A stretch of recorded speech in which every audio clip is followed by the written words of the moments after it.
because board farm standards is such an important topic, we're giving it a whole half hour. Well, I mentioned before the break that we might split up the room, but we decided for the sake of the recording and the sake of the interest, we'll try to do the board farms and then switch back to some of the last few topics we wanted to tackle.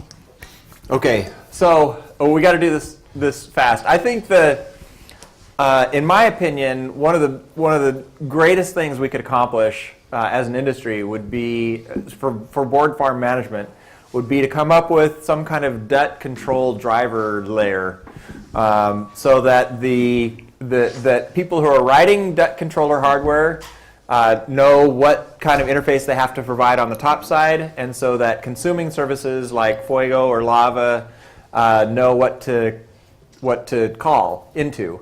That would be super awesome.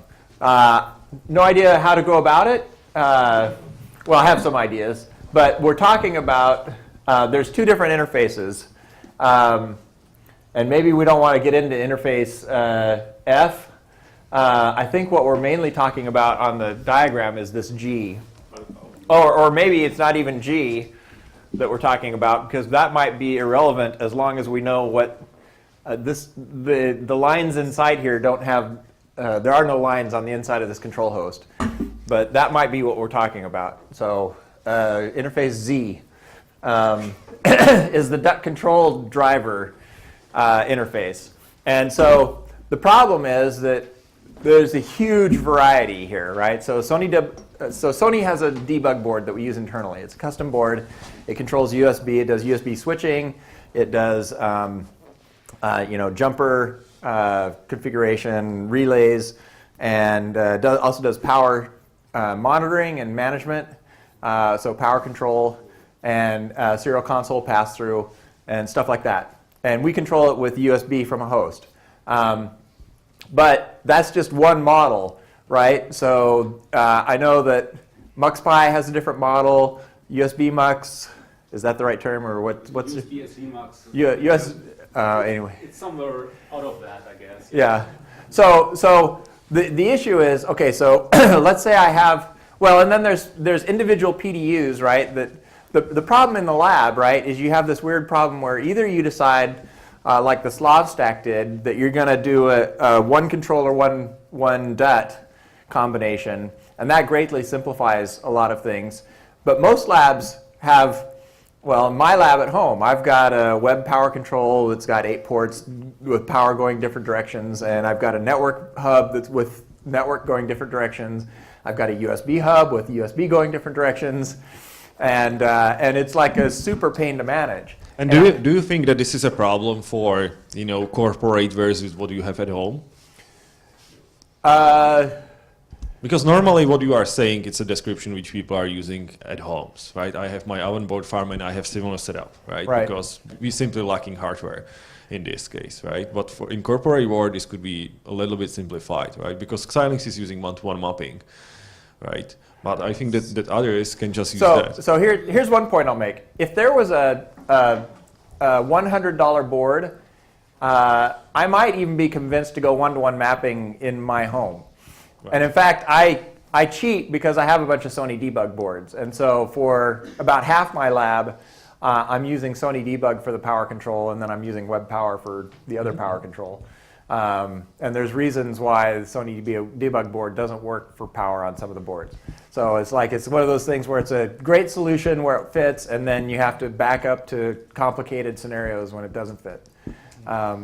So I don't know if I answered your question or not. Yeah, I'm just saying that based on my experience and based on my thoughts, what I have and what I'm reading about is that cable mass is most common related to stuff that someone starts to do that on their own. Right, and it just starts to keep extending. I'm not sure if tackling that cable mass problem is really necessary, because even in a corporate setup, you could say, okay, I've got this rack and it's full of cables and it works fine. So I guess it's more an abstraction problem. You've got some kind of hardware below, and there's lots of fragmentation in that market, but you have to have a common representation to the upper layer, and I guess that's the key thing that we really have to solve. And the other, sorry. I was just going to say there's not just two categories of home office and corporate environment. And some of us work for small consulting companies that work for several other small companies, and so what we have by definition is a mix and match of a bunch of other people's mess as well. So we have to make that work. So.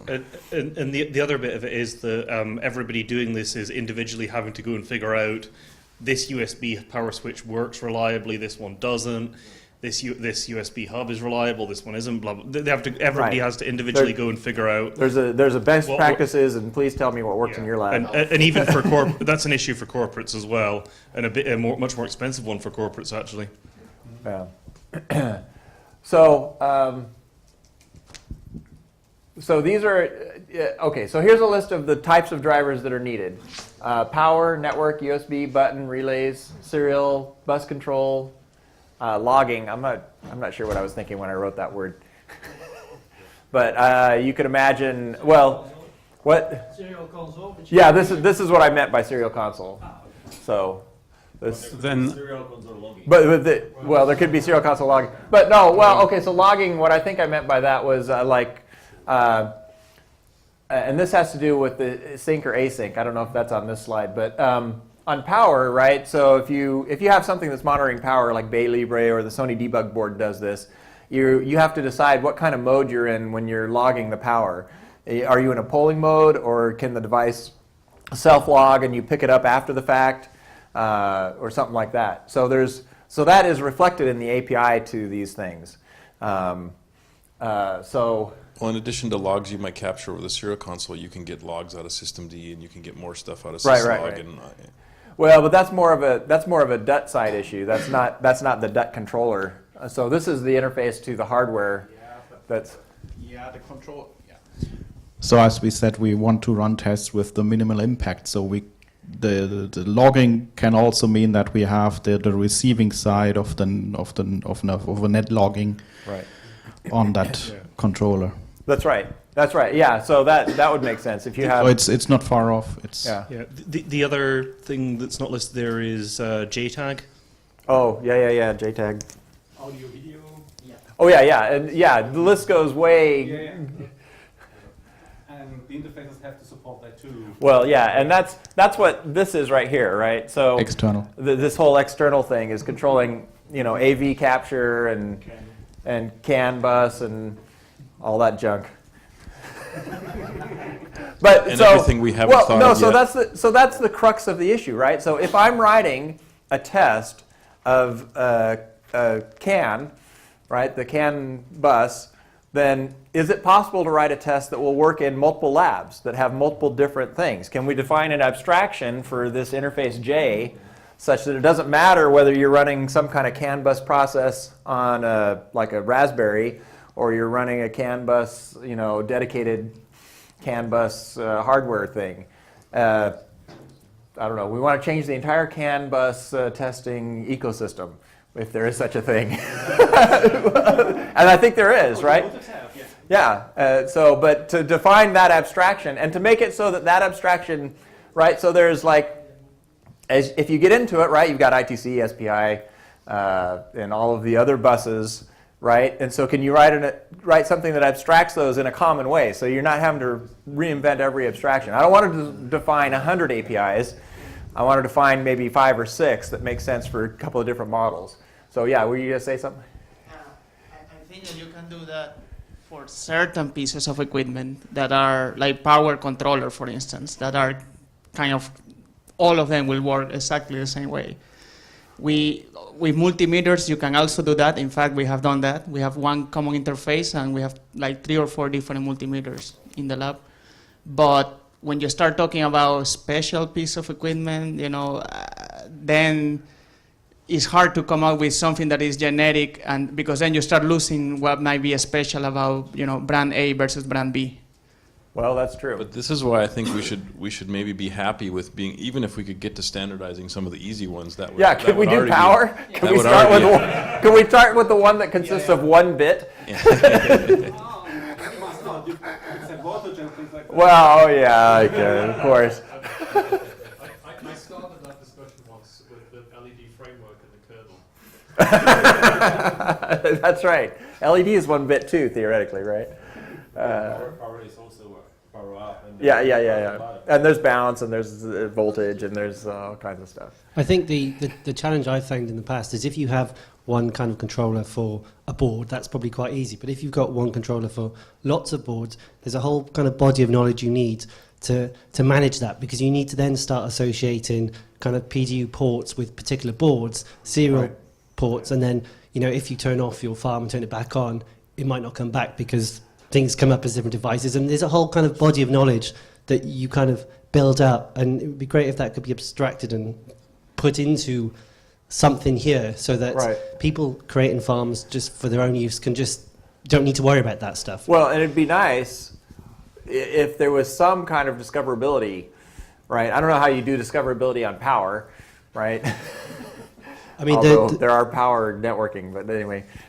The one thing we've tried in the past is that you kind of have we had like a shelves for each board, and like a USB hub on each shelf. But we'd also then put like a USB stick in there, and that USB stick would have some kind of config that says, this is the serial ID of my USB UART, so that you kind of plug in a shelf, and then that config file describes to the farm, I'm a board of this name, I'm connected to this PDU, and all that information, so that then you get to this point where you have a farm shelf that you could plug into someone else's farm, or you could take out for maintenance, put on your desk, put back in, and something like that would be fantastic if you could do that.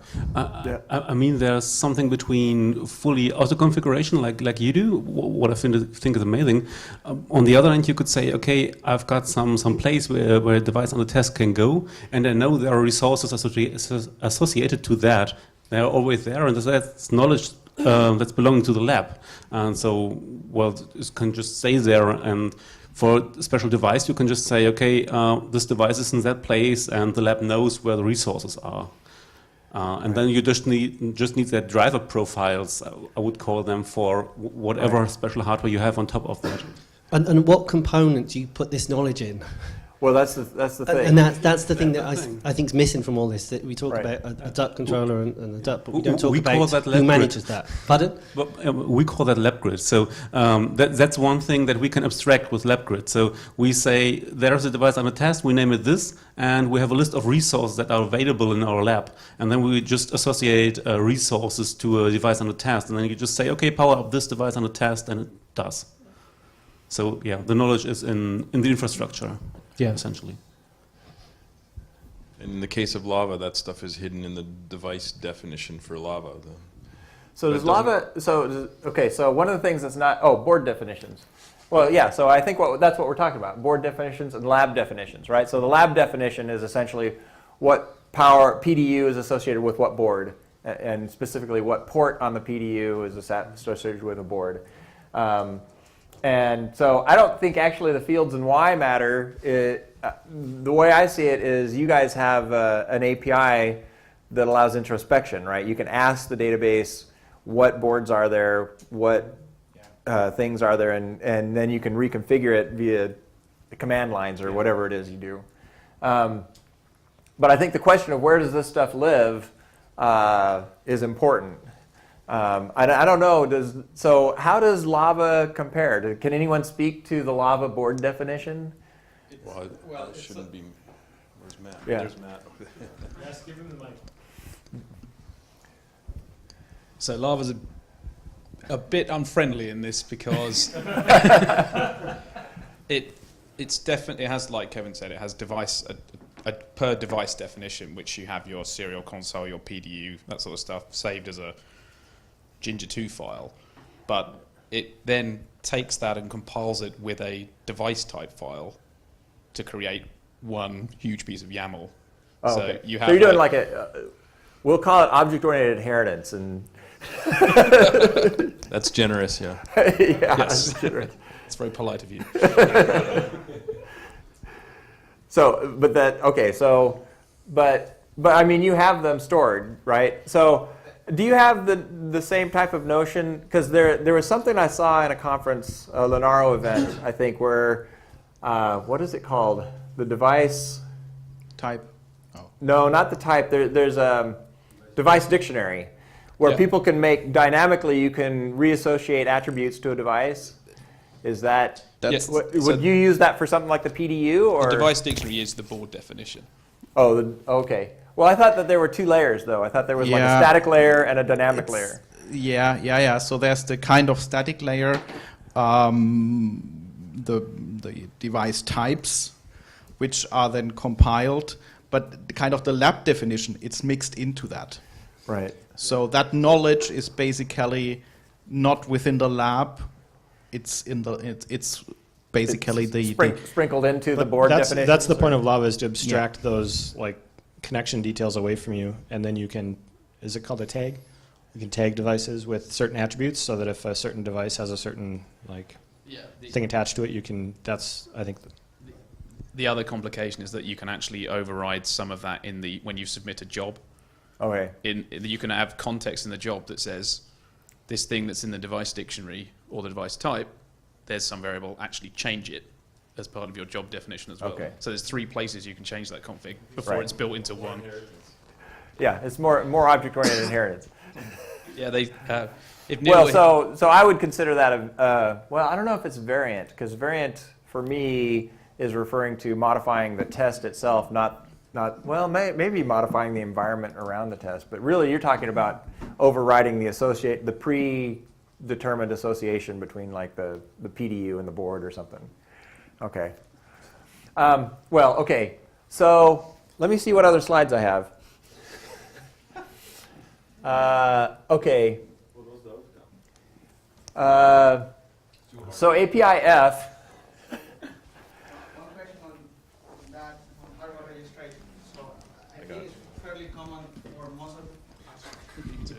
I guess most of the frameworks will have this local, we call it bench file, which is similar to in Lava. You have a local file that describes, the PDU port, the serial console, whatever information you require. But in our case, that information resides and is owned by whoever set up that particular endpoint. And there is an API that we use to register with the test master controller, where we basically propagate that information to the master controller, saying, hey, I have this new setup, it has all this hardware and with these capabilities. Okay. Is that something, how is that done in Lava, for instance, today? It's the same sort of setup. The master contains all of that knowledge, and you can... So, well, so let me tell you how it's done in Fuego, because so Fuego has a board file, right? And in the board file, it describes, we don't do a whole lot of this DUT control stuff, but we have a little bit, and it's basically just shell variables. And so we have a dynamic layer called dynamic board variables that you can put a new variable in there and say that, same type of thing. You can say, well, right now this thing is talking to this PDU. And these are the parameters to cause it to turn on or off. So the reason I ask about that, and in particular discoverability, right, is if you only have a static layer, you can't automate the connecting together of the pieces, right? But if you have a dynamic layer in there, then you have the capability then of discovering a new driver, asking the driver information about it, and to the degree possible. I mean, you could even in a really weird scenario, you could turn the thing on and off, try to ping it, and you could actually go through a process where you could automatically determine what PDU is connected to what board, right? And so, and then configure it, right? So I'm into automation. The dream is that you can just bring a board in, plug it into a bunch of stuff, and the lab figures it out, right? That's where I'd like to be. But we're a long ways off of that. It's stupid hardware. What? If you have smart hardware, then you can do that, right? Well, no. If you know what the IP address of the thing is, you can go a long way. If you can get if you have the network, you can detect whether the thing is and this is, again, I'm coming from Fuego, where we assume the thing will boot. right? So for those of you who anticipate that your machine probably doesn't boot half the time, then that's a problem. But for our stuff, if you know the network address, you can get an awful lot of information from the board itself, and then you can detect other attributes around it. So you're assuming that all network addresses are unique, just like all USB serial chips have a unique serial number? No. That's the one thing I'm not auto-discovering is the network address. I'm asking the user for that. So. But I mean, is that really causing a lot of problems? That's just pie in the sky rambling. Okay. Don't because I think something we don't actually do that now. But I'm just saying. What I'm saying is, in general, the principle of discoverability. If you're going to try to automate some of this setup and make it easier for users, so that lab technicians are not running around constantly changing config files, you got to put something like that in there. You have to put the dynamic layer so that it can be under programmatic control. And you have to be able to auto-discover some things, introspection of the PDU or something like that. Yeah. I think for me what is really important is that you only have to do or keep this information in one place, and that single place takes care of registering or unregistering. But you don't have to do it here and do it there, because then that's that's problematic. Or if it is distributed, you have a single agent you can talk to manage it.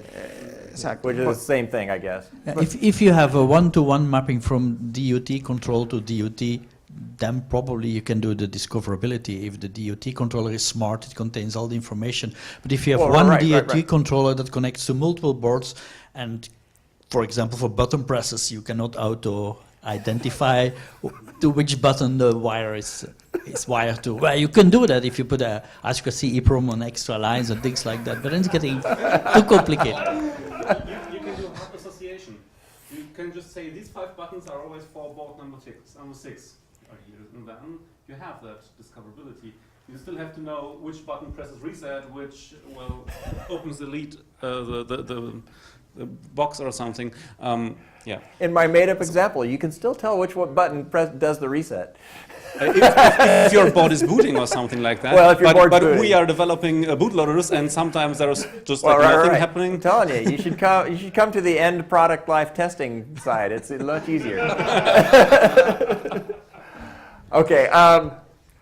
So best practices. So are there standards that it would be good to impose on dev board manufacturers or DUT control manufacturers? What can I say?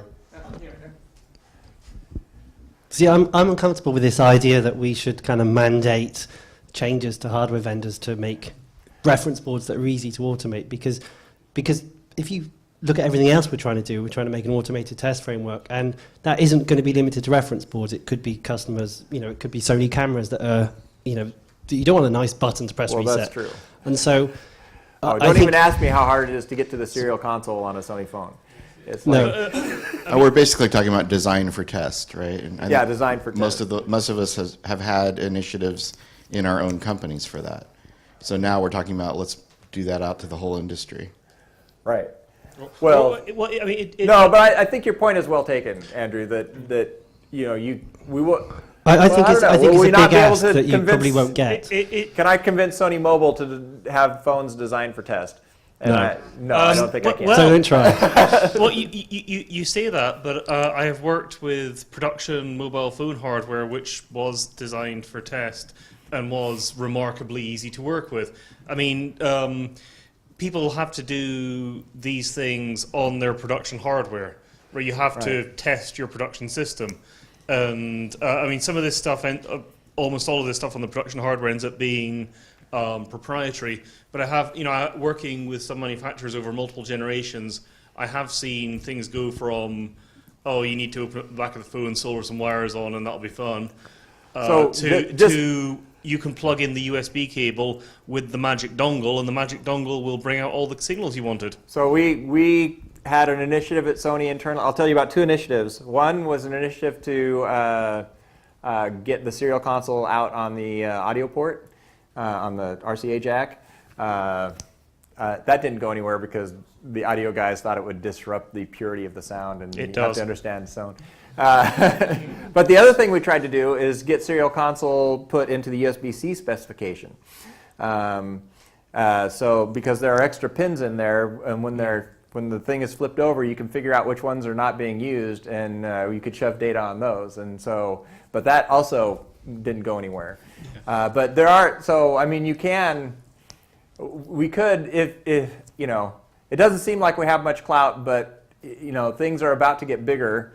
Modulo, you know, Kevin's success with Kernel CI project, and there might be enough companies that do have clout to do that level of standardization. But it doesn't solve the problem, because it just means one company solves a problem for their products, but the other company solves it in a different way, and we're not if we had succeeded at getting it in the USB-C specification. Well, that would have solved it for serial console, but it doesn't solve it for SD mux, and it doesn't solve it for power control, and it doesn't solve it for everything else on the list. Right.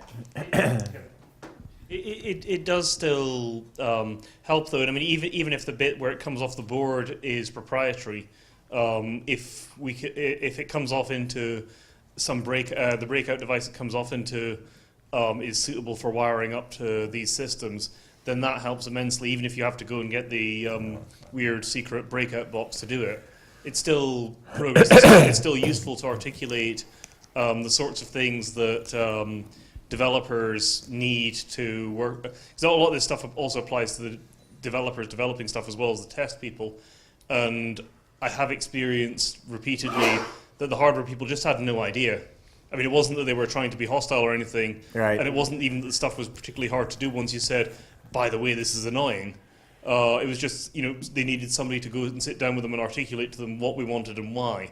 And I do think, I mean, your point is valid that not everybody's going to do everything, but at the same time, if we don't tell anybody, we can't really sit here and complain that they didn't do it, you know. Right. I think what would also be useful is if there were like a wiki or some resource where you can talk about how you solve some of these challenges. So we had like a RCAR board with when you had to press a button to turn the power on, and it was, you know, you have to figure out, where do I solder the wire? Is there like a header I can turn the board on? Oh, yeah. And all this kind of stuff. For every button on a board, can you please put a jumper as well? So all this kind of knowledge, if it was written down somewhere, it would help people not rediscover the same stuff, and then you could, from that, identify key kind of sticking points, and you could write a set of guidelines for people that want to make it more friendly for this type of thing.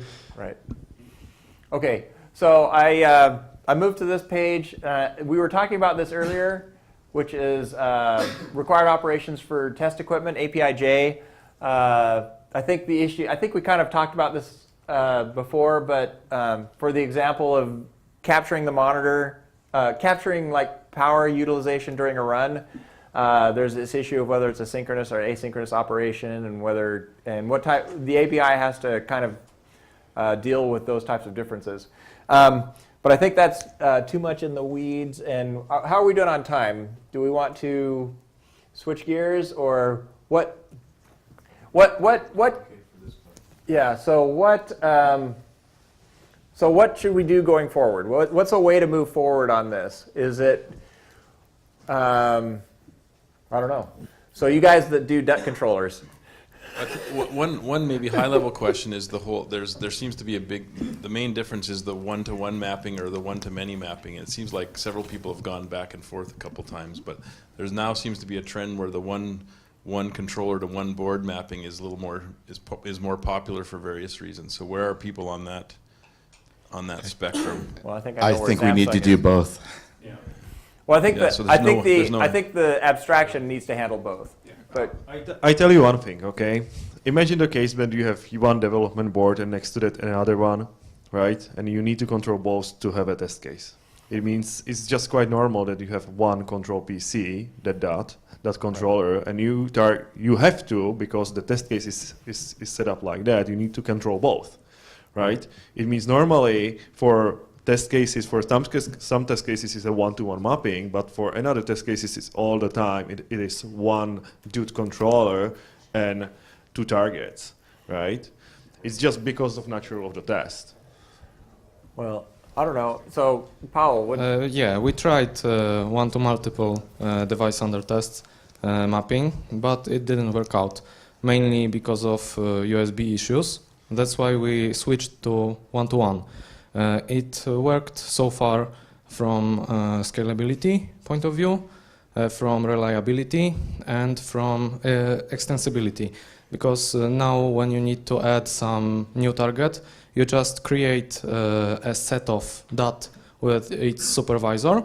You put the capabilities onto the supervisor, add the agent that registers in board farm manager, and that's all.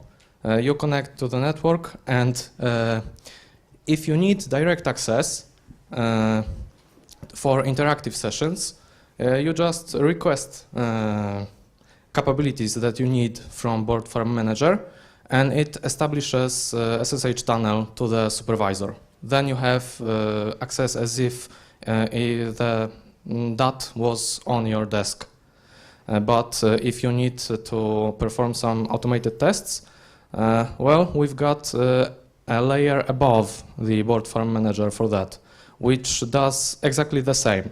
Requests given DUT with some specific capabilities, gets the access info, establishes SSH connection, and performs the actual actions that you needed. How does it handle in his case when you have multinode? Multi-DUTs, just using local multinode? Yeah, so far we don't have the multinode capability in Slav. That's one of the main issues in comparison with Lava setup. That's something that is still in work in progress for Slav. So this might be contentious, but would it be useful to standardize on a particular DUT controller, or is there just too much variety in the features? I guess there's too much variety. I would stick to the interface, to the DUT controllers. Okay. It would be nice if someone's DUT controller, it'd be nice if someone's DUT controller was available on Seed Studio, I'll just say that. Because right now I don't think that there's what I call multi-function DUT controllers, right? These ones that handle multiple, like the power and the USB and the serial console. But they're all, I mean, Sony's is proprietary. I think yours is open hardware, but has anyone besides Samsung ever built one? Or yeah, it's open hardware, and since we are only a research and development institute, we cannot sell them. You're not allowed to make a product? No, we're not. We cannot make profit. Well, you don't have to make a profit. In fact, good point. Yeah, so far there were several MaxPies sent for evaluation, but no mass production so far. Okay. Well, I think you've been asked this before. Is there an option to send the stuff to Seed Studio and have independent manufacturing? I believe there were tries for that. Okay. I'm not sure if they were successful ones. Okay. But the API that is exposed from the MaxPi, so as you said, power control, network buttons, it's defined in the OpenAPI Swagger definition. Oh, it's a Swagger, okay. Yeah, and it no longer is MaxPi dependent.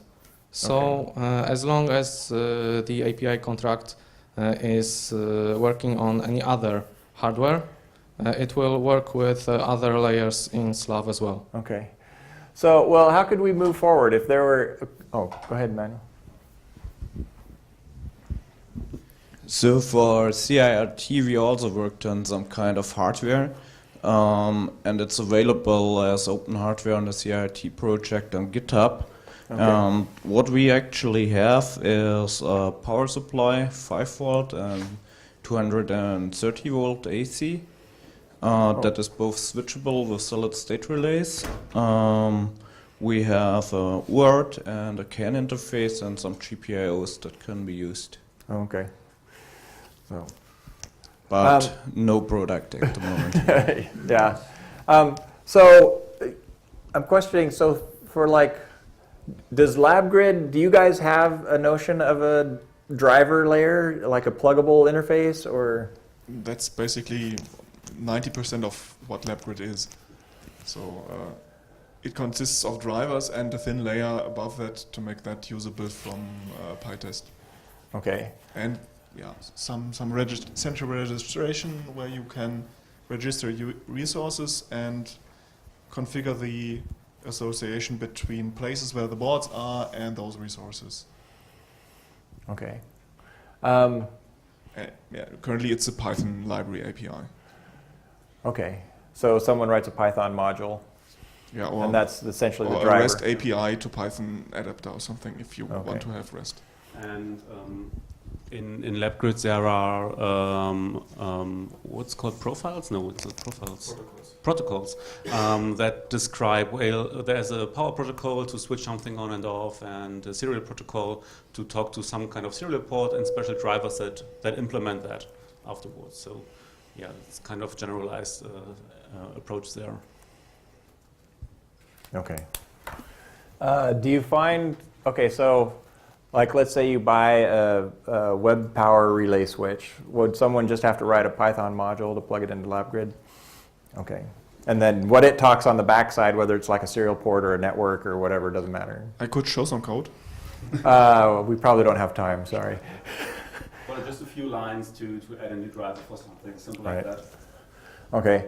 So I'll be honest, one of the things I did when I was looking around for what board control layer to use for Fuego was I looked at Lava, and I thought that they would have a whole bunch of PDU drivers, but they only had like one, and it was kind of disappointing. I mean, I don't mean that as a criticism, just a. Okay, so yeah, they in the lab they like knock some scripts up to do what they needed to. Lava specifically is like it will call any command you tell it to. Right. But they're not going to sit there and own drivers for all these different things. Well, that's so that's kind of what I was getting to is someone's got to be willing to own. Right, the upstream. Yeah, I need to talk to the LabGrid guys because when I worked in the Lava lab, I knocked up a daemon for doing PDU stuff. PDU daemon. Yeah, and yeah, it's got it's not a lot of drivers in there, but more and more people who use it. It can do quite a few different brands of PDU now. So we could work together on stuff. Definitely. And the drivers are quite easy to write. Oh, cool. Because.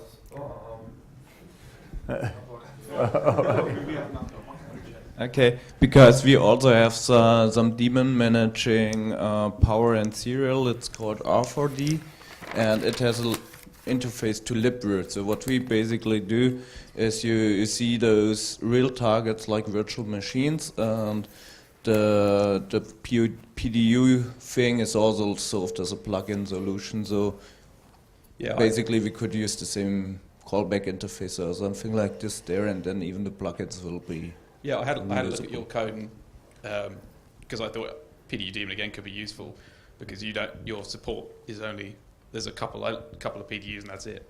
So again, the more the better. Yeah. Yeah, I'd be happy to get rid of LabGrid's PDU drivers and just call out to PDU daemon. Yeah, let's talk about it. Okay. And we will be happy to put our power supplies, there too, right? Just to do the same. You have more different stuff. So in detail, so PDU daemon, there's a GitHub repository somewhere, and it knows how to talk to some set of things, and so it has essentially is going to end up defining that particular abstraction, right, for power management. And and I guess the question would be, did you guys have a different abstraction for power management? Or just not really. Okay. And just a little bit more detail, I've got Debian packaging basically ready for it. I just have to... Oh, for PDU daemon? Yeah, I just have to finish it up. And then I am also a Fedora packager, so I could easily put it into Fedora as well. Okay. So I can at least get it to two places that people care about. Yeah. Susan, so is it running permanently? So it's Python daemon, yeah. That's Python daemon. It used to have some crazy TCP client, but now it's just HTTP calls straight to it. Say, it's HTTP. Okay. Which PDU host name, which port, on or off, or reboot. Okay. But it's not really intended for remote access, right? It's just for, it doesn't matter, but. Yeah, I mean, it was done for within a lab, right? Right. So in Lava, the dispatchers, the DUT controllers can all talk to it within the same network, but if I bolt on SSL certs, then you could make it callable from anywhere. Well, but see, that's it'd be nice if we didn't have to, if like every interface that we abstracted in here didn't have to go through all the same stuff. So, but this is a really great start. If we could have this be like the test case for trying to come up with an abstraction that is used industry-wide, that would be really cool. Yeah, on the measuring side, you could use IIO daemon, and that you can access remotely without any security. So what is it? IIO daemon. IIO. For example, the Libre Acmate uses an IIO current and voltage measuring device. So you can use a standardized IIO daemon for that. I think with the new libgpio-d, you also... So did you say that was for network or for power? For measuring. Oh, for measurement. For measurement, yeah. Oh, measurement, okay. And I think with the new libgpio-d, there's also a GPIO-d that can run and control GPIOs for button presses and whatever, but I don't think they have support for remote access yet. But I thought that was planned similarly like for libiio-d. I think it's planned because it's built on DBus, and the DBus network, DBus over the network stuff will make that work over the network too. If I could I didn't write it. It's just happening. If I could avoid having to learn DBus, I'd be really happy. Okay, so I think actually we're way out of time. We were going to spend a couple of more minutes talking about visualization, but go ahead. Just one more comment for the Lava guys. For our Kernel CI lab, we also use Lava, but that command for power control and so on just calls out to LabGrid, the command line LabGrid client. Yeah. All right, you can relayer it, right? Okay, so I know that there's a lot more stuff we could talk about, and we've gone over this super quick, but at least if we agreed on one thing, we agreed that everybody's going to add PDU drivers to PDU daemon. That's a good thing. PDU daemon will be the new PDU. You just achieved standard. we have one de facto standard. One de facto standard. Yay! Woo! Only got 100 to go. Patch is welcome. Well, no, I mean, that's actually really important, right? That's the whole concept, is that like if you're going to improve something, go, and it's in the area of power management, go improve PDU daemon. And it would be good to list them, just to say, have a picture or, I don't know, link somewhere what it is. Right. Okay, so we wanted to go down to this page, which is talking about, this is a little bit more of where do we want to start sharing stuff? Like if we came up with a test definition, could I put, so Fuego has a GitHub repository where we have all our test definitions. But if we somehow came up with a shared, or a test definition that was common enough that it actually could be run on another person's system, where would we host it? And so the same thing Kernel CI is doing results aggregation. I think LKFT is also, which is kind of in the area of the run artifacts in the back end. We have build services, so essentially the build artifact server. So in my mind's eye, I'm thinking, wow, Kernel CI is already building a whole bunch of kernels. Why don't if Fuego wants to do some testing on those kernels, it'd be nice if I could just access that. And maybe I can today. Maybe I'm just lacking. You can. But how to so de facto, if you want to test, so can I take so I just wrote a script like a couple of weeks ago, well, it was a couple of months ago, that bundles all of the Fuego tests, right? So can I deposit those on your server, so that any Fuego user can can grab a binary instead of having to do the build step. So well, that might fall more into the test repositories, right? That seems more in the test. Well, no, but these are the binaries for the test, not the test definitions. So that's what I'm. So does it, or like p-test, right? So there's a difference between the test definition, which is in the Yocto project, in the form of what bitbake or whatever the recipe is, and the p-test bundle, right, that gets put onto the target, right? So, and right now Yocto is completely distributed. There's no like master. Well, I don't know. Is there a master Yocto build server that users can like? So like if do you build all the p-test things so no one ever has to build those packages again? It's not so much. Is this on? Yes. Yeah. It's not so much building them. We have a central auto builder where we run the project's central testing. So one of the things about Yocto is it has so many different configurations. We have our central test infrastructure where we do that. And that, currently we're not running all of the p-tests there. There's some QA teams that are doing that. But the aim is to have that stuff all running on the central server. So do the p-test, so theoretically, so could I work some magic in Fuego and access that central repository and run a p-test on a Fuego installation? Not easily in its current form today because it's packaged up and you wouldn't want the packages in that form and so on. But yeah. But but hypothetically, hypothetically, right? yes. And things like, so keep in mind that Yocto project is sort of like an umbrella project. It has a number of different sub-projects underneath it. Right. So we're talking about in general terms. I'm quite happy to put the offer there that if there are, previously we hosted the automated testing mailing list there. Right. And I'm very happy to see, if there is a repository or set of repositories that we want to create underneath the automated testing sort of banner, I'm more than happy to see those on git.yoctoproject.org as a space where we could try and collaborate around these things and focus them. Okay. For example, there is already a repository under git.yoctoproject.org called ptest runner. So Okay. that's where that actually exists. So okay. there's an offer there. If that helps people try and sort of collaborate into a space, I'm happy for that. Well, so, and I'll go ahead and mention, I don't know if you've already mentioned this, but so Kernel CI, right? You've got a current server, but is Kernel CI going to have, the Linux Foundation project going to have something different? And yeah, so I should mention that briefly. So some of you already know because it was given in a couple talks, but Kernel CI is actually becoming a Linux Foundation project itself. And as a result of that, one of the things that's happening is Linaro is actually participating in that project. So here you see Kernel CI, LKFT, Squad.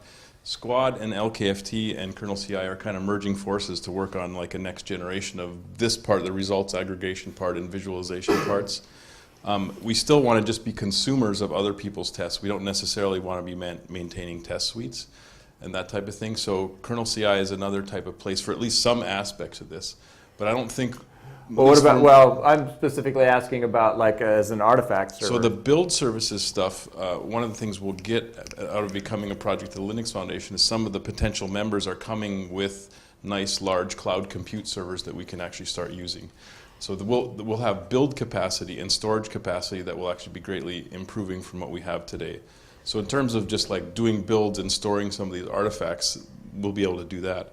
But I still want to keep my I don't think Kernel CI doesn't want us to take over like all the testing and all the test repositories and stuff like that. I don't want to go there. I want to be a consumer of other people's tests and other people's labs and make it easy for labs to plug in to Kernel CI, whether they're testing the kernel, whether they're testing Yocto, whether they're testing Zephyr, whatever, right? Well, but I'm thinking, not in the short term. That would be a little bit weird to deposit my Fuego artifacts on the Kernel CI server. But in longer term, when we have like a shared definition of what an artifact looks like and how the run execution model and everything. Yeah, then they're no longer Fuego artifacts. They're no longer Fuego artifacts, right? They're industry standard test artifacts. Yeah. And then I think that could really be an important role in the industry to have a centralized place to share those. Because that's what Kernel CI wants to be able to do is ingest a lot of that stuff and do the aggregation and analytics behind that. Yeah. Okay. So that actually is kind of, I think when I wrote this, I actually meant both of those, the build artifacts and the test definitions, the test repositories. Okay, and then the visualization, you guys have a central place for that, but I don't imagine that you'd become for the whole industry, you're going to visualize in one place. So what Kernel CI provides today is kernelci.org, which is kind of a centralized service, but all the software that's behind that service is also open source, so people can take it and set up their own instances, internal or otherwise, to do that as well. So there's two pieces.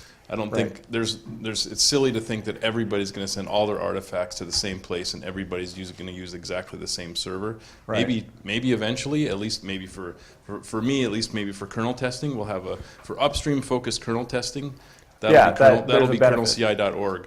But for lots of other things, there'll be other ways to do it. Right. Well, I mean, AGL will have a place for AGL developers to go look at stuff, and and Gen 2 will have something for Gen 2. And maybe someday when everything is standardized and all these layers are standardized, there won't be need to be all those different things. But I'll believe it when I see it. Yeah, that's not until next year.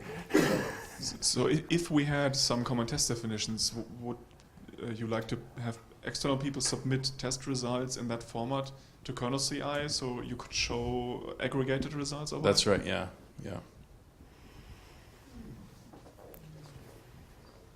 Okay. For starters, for kernel CI's perspective, what we're focused on is the kernel testing, and particularly upstream and stable kernels. Maybe someday that grows into more distro testing and Yocto testing and things like that. Well, so does that mean like LTP results? Yeah. Right? Yeah. Totally fair game for... It's like what I call kernel testing, but you have to use something to test the kernel, and that's a distro. Well, I mean, LTP has... LTP, I'm thinking of the part of LTP that's syscall testing, which is directly kernel, right? So. And we do actually have one sort of semi-external group already submitting results, completely independently of what we're doing.